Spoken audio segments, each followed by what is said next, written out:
ലക്ഷദ്വീപിൽ വന്നിട്ട് ഏറ്റവും നല്ല എക്സ്പീരിയൻസ് എന്താണെന്ന് ചോദിച്ചാൽ അതിനൊരൊറ്റ ഉത്തരേ ഉള്ളൂ. അത് രാത്രിയിലെ ഫിഷ് ഹണ്ടിങ് ആണ്. സ്കൂബ ഡൈവിനേക്കാൾ നല്ലൊരു എക്സ്പീരിയൻസ് ആണ് ഈ ഫിഷ് ഹണ്ടിങ്ങിലൂടെ കിട്ടിയത്. ഒരു ബോട്ടിൽ നമ്മൾ കടലിൽ കുറച്ച് ദൂരം പോകും. അവിടെ വെച്ച് മാസ്ക് ഒക്കെ ധരിച്ചിട്ടാണ് നമ്മൾ വെള്ളത്തിലേക്ക് ഇറങ്ങുക. ഒരു കിടിലൻ എക്സ്പീരിയൻസ് എന്ന് പറഞ്ഞാൽ കിടിലനാണ് ഈ ഹണ്ടിങ്. ഹമൂറും ചെമ്പല്ലിയൊക്കെയാണ് സാധാരണയായിട്ട് കിട്ടാറുള്ളത് എന്ന് പറഞ്ഞു. പക്ഷെ ഞങ്ങൾക്ക് അധികം കിട്ടിയത് പാരറ്റ് ഫിഷ് ആയിരുന്നു.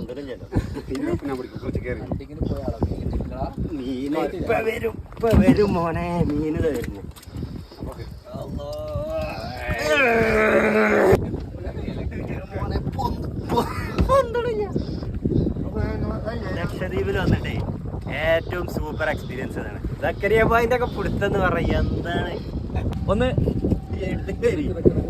ഈ മറ്റേ എന്തായാലും പറയാം, നമ്മളെ ഗോപ്രോ ഇല്ലാത്തതിന് സങ്കടം അത് ഉണ്ടെങ്കിൽ ഉണ്ടല്ലോ പിടിച്ച മീന് കടപ്പുറത്ത് വെച്ചിട്ട് നമ്മൾ ഗ്രില്ല് ചെയ്ത് കഴിക്കുമ്പോൾ അത് മറ്റൊരു അനുഭവമാണ്. എന്തായാലും നിങ്ങൾ ലക്ഷദ്വീപ് പോകുന്നുണ്ടെങ്കിൽ നൈറ്റ് ഹണ്ടിങ്ങിൻ്റെ ഈ എക്സ്പീരിയൻസ് ഒരിക്കലും വിട്ട് കളയരുത്.